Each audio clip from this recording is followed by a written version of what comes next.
Pernah mendengar ungkapan, "Jangan membakar diri sendiri hanya untuk menghangatkan orang lain." Ini adalah pengingat kuat yang terhubung dengan kebijaksanaan Stoik kuno tentang pentingnya menyeimbangkan kebaikan dengan menjaga diri sendiri. Namun, di era sekarang, banyak orang yang terlalu sibuk ingin terlihat baik dan selalu menjadi pemberi, hingga tindakan mulia ini seringkali berubah menjadi kebiasaan yang merugikan diri sendiri. Kita sering diajarkan untuk melampaui batas, memberikan segalanya demi orang lain. Tapi dengan harga apa? Kenyataannya, terlalu banyak kebaikan yang menguras energi, sumber daya, dan kesejahteraan kita bukanlah sebuah kebajikan, melainkan jalan menuju kehancuran. Banyak orang yang kehilangan arah karena memberikan terlalu banyak dari dirinya sendiri, hingga akhirnya merasa kosong, tidak dihargai, dan lelah. Ini adalah tragedi modern, di mana niat baik berakhir dengan hasil yang buruk. Stoikisme menawarkan jalan lain, cara untuk tetap murah hati tanpa kehilangan diri sendiri. Filosofi ini mengajarkan seni memberi yang seimbang, memastikan tindakan kita memperkaya kehidupan orang lain tanpa mengorbankan kesejahteraan kita. Dalam video ini, kita akan membahas bagaimana prinsip Stoik dapat membantu Anda menetapkan batasan yang sehat, sehingga kebaikan Anda menjadi sumber kekuatan, bukan kelelahan. Mari kita jelajahi bagaimana cara memberi tanpa kehilangan diri, mencintai tanpa menyakiti, dan hadir untuk orang lain tanpa menghilang dari kehidupan kita sendiri. Simak sampai akhir saat kita menelusuri garis tipis antara kemurahan hati dan menjaga diri sendiri dengan bimbingan kebijaksanaan Stoik. Jangan membakar diri sendiri untuk menghangatkan orang lain. Terlalu banyak kebaikan bisa menjadi jebakan, sesuatu yang oleh Marcus Aurelius, seorang filsuf Stoik yang bijak, akan diperingatkan kepada kita. Bayangkan diri Anda sebagai seseorang yang selalu bergegas membantu orang lain tanpa pernah mengatakan tidak. Ini seperti memberikan potongan-potongan dari diri Anda hingga tidak ada yang tersisa. Anda menjadi orang yang selalu ada untuk orang lain. Tapi ketika Anda melihat ke sekeliling, Anda berdiri sendiri di saat Anda membutuhkan. Bukan hanya tentang menjadi baik kepada orang lain, tetapi juga menjadi baik kepada diri sendiri. Marcus mengingatkan kita bahwa tugas pertama kita adalah menjaga kesejahteraan diri sendiri. Tanpa itu, kita tidak bisa benar-benar hadir untuk orang lain. Pikirkan cerita tentang dua tukang kebun yang bertetangga. Salah satu dari mereka dengan teliti merawat kebunnya sendiri, sementara yang lain, meskipun memiliki ladang sendiri, lebih sering sibuk membantu kebun tetangga. Tukang kebun yang tekun memahami pentingnya merawat diri, sehingga kebunnya tumbuh subur dan menghasilkan panen melimpah yang bahkan bisa ia bagikan kepada tetangga. Sebaliknya, tukang kebun yang terlalu dermawan mengabaikan kebunnya sendiri, sehingga kebunnya layu dan hasil panennya minim. Dalam usahanya untuk membantu, ia melupakan kebutuhannya sendiri, meninggalkan dirinya dan kebunnya dalam kondisi yang menyedihkan. Cerita ini mengajarkan kita untuk merenung sebelum terjun membantu orang lain. Tanyakan pada diri Anda, apakah bantuan ini berkelanjutan? Apakah saya menjaga kesejahteraan saya? Filosofi Stoik mendorong kita untuk menetapkan batasan yang sehat dan memastikan bahwa dalam upaya kita untuk berbuat baik, kita tidak melupakan diri kita sendiri. Pada akhirnya, Anda tidak bisa menuang dari cangkir yang kosong. Stoikisme bertujuan untuk menjaga kedamaian batin dan integritas kita sambil memberikan kontribusi positif pada kehidupan orang lain. Dengan begitu, kita dapat menjalani kehidupan yang seimbang dan memuaskan. baik untuk diri kita sendiri maupun bagi orang-orang yang ingin kita bantu. Timbal balik memiliki batas waktu. Kemurahan hati adalah kebajikan yang memperkaya hidup kita dan orang-orang di sekitar kita. Namun, ia menyimpan perangkap halus jika dilakukan tanpa moderasi. Stoikisme, sebuah filosofi kuno yang masih relevan hingga saat ini, mengajarkan kita pelajaran penting tentang batas-batas kebaikan. Memberi dengan hati yang terbuka adalah tindakan yang mulia, tetapi mengharapkan timbal balik dalam ukuran yang sama bisa membawa kita pada kekecewaan. Hidup seringkali menunjukkan bahwa kebaikan yang kita lakukan hari ini mungkin tidak diingat esok hari. Ini bukan cerminan dari nilai diri kita atau perbuatan kita, melainkan hanyalah sifat alami ingatan dan rasa syukur manusia. Anggaplah tindakan memberi seperti menanam pohon. Anda merawatnya dengan harapan pohon itu tumbuh dan suatu hari memberikan naungan atau buah. Namun, alam memiliki jalannya sendiri. Badai, kekeringan, dan musim berubah. Begitu pula dengan kebaikan. Saat kita menunjukkan kemurahan hati, kita harus melepaskan diri dari harapan akan balasan langsung. Epictetus, seorang filsuf Stoik, mengingatkan kita untuk fokus pada tindakan kita, bukan hasilnya. Beberapa hal ada dalam kendali kita dan beberapa hal tidak, katanya. Ini menekankan bahwa kebahagiaan dalam memberi harus berasal dari tindakan itu sendiri, bukan dari antisipasi akan balasan.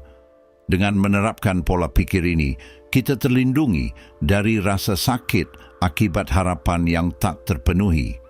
Kita belajar ketahanan emosional yang memungkinkan kita untuk terus berbuat baik tanpa merasa dimanfaatkan atau terkuras.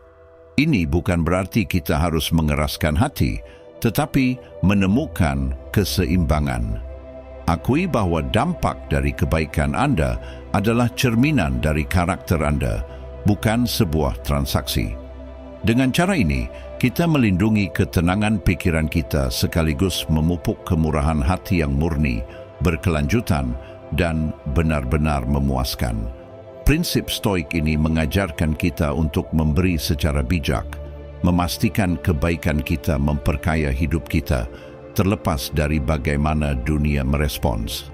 Dalam interaksi sehari-hari Anda, bagaimana Anda bisa menerapkan prinsip Stoik tentang memberi tanpa harapan? Pikirkan skenario tertentu di mana Anda dapat menawarkan bantuan atau dukungan tanpa mencari imbalan, dan pertimbangkan langkah-langkah praktis untuk memastikan kemurahan hati Anda tetap menjadi sumber kebahagiaan pribadi, bukan kelelahan. Permintaan yang diterima tak pernah ada batasnya. Jika kita melihat ke masa lalu, ada banyak kisah tentang tuntutan ekstrem yang diajukan oleh para bangsawan, dari meminta bantuan dalam berpakaian hingga urusan kebersihan pribadi. Meski zaman telah berubah, ekspektasi semacam ini masih ada. Orang-orang sering meminta bantuan untuk hal-hal yang sebenarnya bisa mereka tangani sendiri. Stoikisme memberikan panduan penting dalam hal ini. Nilai dari menetapkan batasan dan menjaga keseimbangan. Filosofi kuno ini menjadi mercusuar, membantu kita menavigasi lautan permintaan yang tiada akhir, memungkinkan kita bertindak dengan penuh pertimbangan tanpa kehilangan ketenangan emosional. Stoikisme tidak meminta kita untuk menolak semua permintaan, tetapi mengajarkan kita menemukan keseimbangan, memastikan kita tidak kehilangan diri sendiri saat membantu orang lain. Bayangkan kisah seorang ibu dan putrinya yang sudah dewasa di sebuah kota kecil. Sang ibu, karena cintanya, terus merawat putrinya hingga pada titik di mana sang putri tidak pernah belajar untuk menghadapi tanggung jawabnya sendiri. Ketika sang ibu meninggal, putrinya akhirnya terpaksa mandiri. Ironisnya, Kepergian sang ibu menjadi momen yang mengubah hidup putrinya. Kisah ini mengajarkan pelajaran penting. Meskipun niat kita murni, dukungan yang berlebihan bisa menghambat pertumbuhan orang lain. Marcus Aurelius, kaisar dan filsuf Stoik, menulis dalam Meditations, tugas manusia adalah berdiri tegak, bukan untuk ditegakkan oleh orang lain. Kata-kata ini mengingatkan kita untuk mendorong kemandirian, menciptakan keseimbangan yang bermanfaat bagi semua pihak. Seneca, seorang pemikir Stoik, juga mencatat bahwa dia yang mulai menjadi temanmu karena manfaatnya akan berhenti karena manfaat itu juga. Pengamatan ini mengingatkan kita untuk membangun hubungan berdasarkan keaslian, bukan pada apa yang bisa kita berikan. Hubungan sejati tidak bergantung pada transaksi, tetapi pada saling menghormati dan pengertian.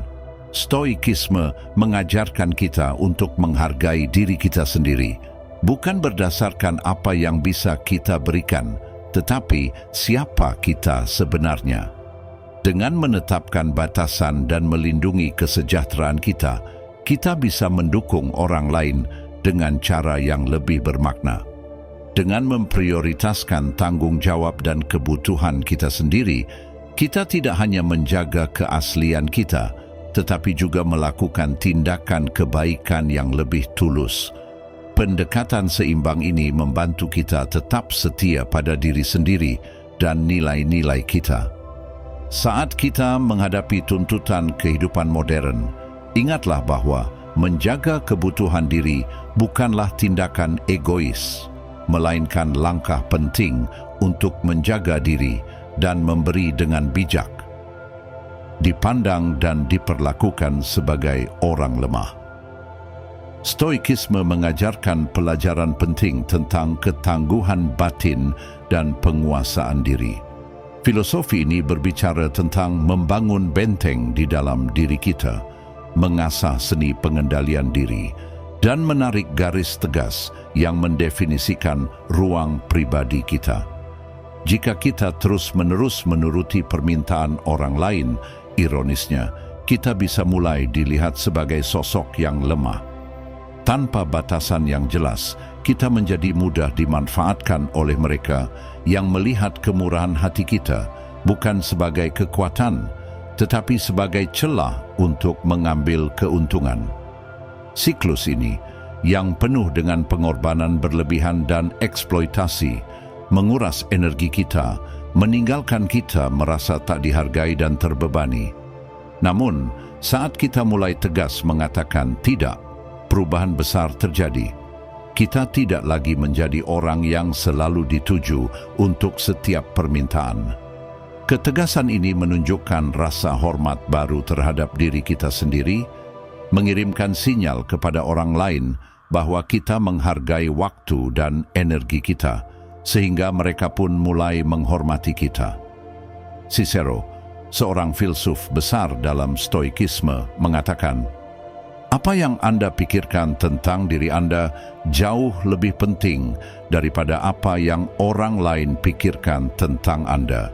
Dengan menetapkan batasan dan melatih disiplin diri, kita tidak hanya melindungi kesejahteraan mental dan emosional kita, tetapi juga mendapatkan penghormatan dari orang-orang di sekitar kita. Ingatlah, kekuatan dari kata tidak sangatlah transformatif. Itu adalah pernyataan tentang harga diri dan penghormatan yang Anda tuntut dari dunia. Jadikan ini sebagai mantra dan perhatikan bagaimana dinamika hubungan Anda berubah, membangun rasa hormat yang saling menguntungkan, didasarkan pada martabat dan nilai diri. Namun, menerapkan perubahan ini tidaklah mudah. Menjadi sosok yang selalu ada untuk orang lain seringkali menarik mereka yang hanya mencari bantuan tetapi absen saat tiba waktunya untuk merayakan kebahagiaan bersama. Realitas pahit ini adalah ujian untuk membedakan hubungan yang tulus dari yang oportunistik. Melalui Stoikisme, kita belajar mengenali nilai sebenarnya dari hubungan. mendorong pendekatan yang lebih bijaksana dalam memberikan waktu dan energi kita.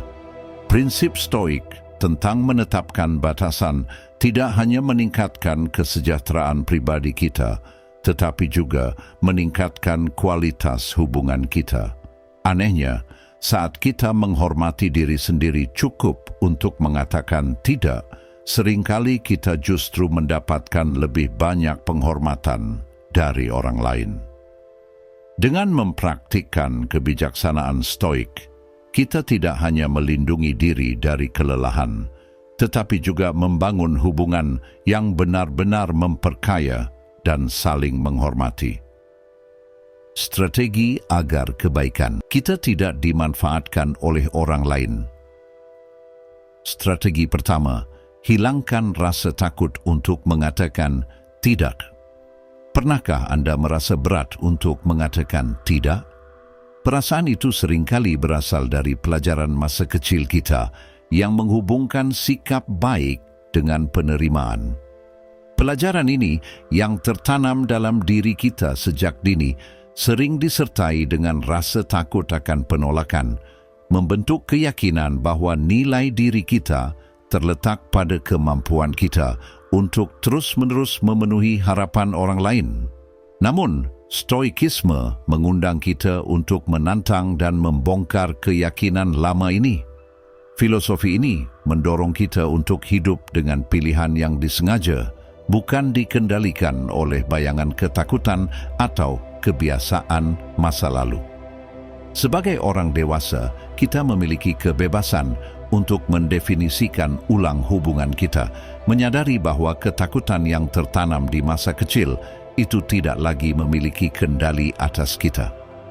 Melalui sudut pandang Stoik, kita dilengkapi dengan alat mental untuk menganalisis emosi kita, memungkinkan kita merespons tuntutan hidup dengan penuh pertimbangan.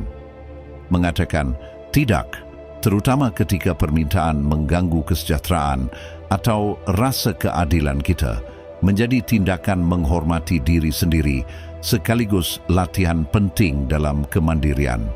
Namun, penting untuk menyeimbangkan ketegasan ini dengan empati dan kecerdasan emosional. Stoikisme tidak hanya mendorong kepentingan diri sendiri, tetapi juga menekankan kontribusi positif kepada komunitas dan kehidupan orang lain. Filosofi ini mengarahkan kita untuk menemukan jalan tengah, di mana kita dapat membantu tanpa mengorbankan kesejahteraan kita. Dengan kecerdasan emosional, kita dapat membedakan kapan dan bagaimana membantu dengan cara yang bermanfaat bagi orang lain sekaligus berkelanjutan bagi kita. Mengenali kebutuhan sejati orang lain sambil tetap sadar akan batasan kita sendiri adalah wujud sejati kebijaksanaan Stoik.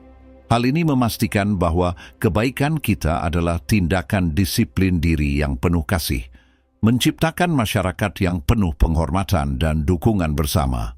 Strategi kedua, perhatikan perasaan Anda. Stoikisme mendorong introspeksi dan kesadaran diri, membimbing kita untuk menganalisis pikiran dan emosi kita, sehingga memperkuat ketahanan mental. Filosofi kuno ini mengajarkan kita untuk menjadi penjaga kedamaian batin kita, dengan memperhatikan reaksi dan perasaan kita, terutama dalam tindakan kebaikan. Ketika membantu orang lain, perhatikan perasaan Anda. Jika bantuan itu memberikan kepuasan dan kebahagiaan, seperti awan yang ringan dan melayang, itu adalah tanda bahwa tindakan Anda sejalan dengan keseimbangan diri. Namun, jika Anda merasa lelah, frustrasi, atau dieksploitasi, itu adalah tanda untuk mengevaluasi kembali. Mengakui ketidaknyamanan ini bukan berarti Anda egois, melainkan tindakan berani dalam merawat diri sendiri. Ini memastikan bahwa kemurahan hati Anda tetap menjadi sumber kebahagiaan, bukan beban yang menggerogoti semangat Anda. Strategi ketiga, prioritaskan diri Anda. Sangat mudah untuk menjadi ahli dalam membantu orang lain, tetapi mengabaikan kebutuhan kita sendiri. Dalam stoikisme, kebajikan, disiplin, dan penghargaan diri sangat ditekankan. Meluangkan waktu untuk merawat diri, baik secara fisik, emosional, maupun mental, adalah hal yang tidak bisa ditawar. Stoikisme mengajarkan kita seni mempertahankan diri, menghindari pengabaian diri yang berlebihan. Hargai keberadaan Anda, utamakan kebutuhan Anda, dan jadikan ini sebagai komitmen penuh untuk diri Anda sendiri. Maafkan kesalahan masa lalu dan lihat setiap tahun sebagai kanvas baru untuk pembaruan stoik. Pilih satu aktivitas yang benar-benar Anda nikmati dan jadikan waktu itu sebagai bentuk cinta diri. Tegaskan batasan Anda tanpa merasa bersalah. Jika tuntutan orang lain mulai melanggar ruang perlindungan Anda, tolak dengan sopan. Berikan bantuan sesuai kemampuan Anda, tetapi tegaskan bahwa pemulihan pribadi Anda adalah prioritas. Strategi keempat, identifikasi mereka yang hanya mengambil. Stoikisme menekankan pentingnya disiplin dan kebijaksanaan dalam hubungan. Filosofi ini membantu kita mengenali hubungan yang memperkaya dan hubungan yang menguras energi kita. Berurusan dengan orang-orang yang terus-menerus menuntut, baik perhatian, waktu, atau sumber daya, seringkali membuat kita kelelahan. Stoikisme mengingatkan kita bahwa perubahan sejati hanya bisa dilakukan oleh individu itu sendiri. Percaya bahwa kita dapat mengubah orang lain hanya dengan niat baik adalah sebuah kesalahan. Perubahan adalah perjalanan pribadi yang digerakkan oleh kemauan, bukan paksaan dari luar. Ini bukan berarti kita harus menjadi dingin atau acuh tak acuh, tetapi sebaliknya, stoikisme mengajarkan keseimbangan.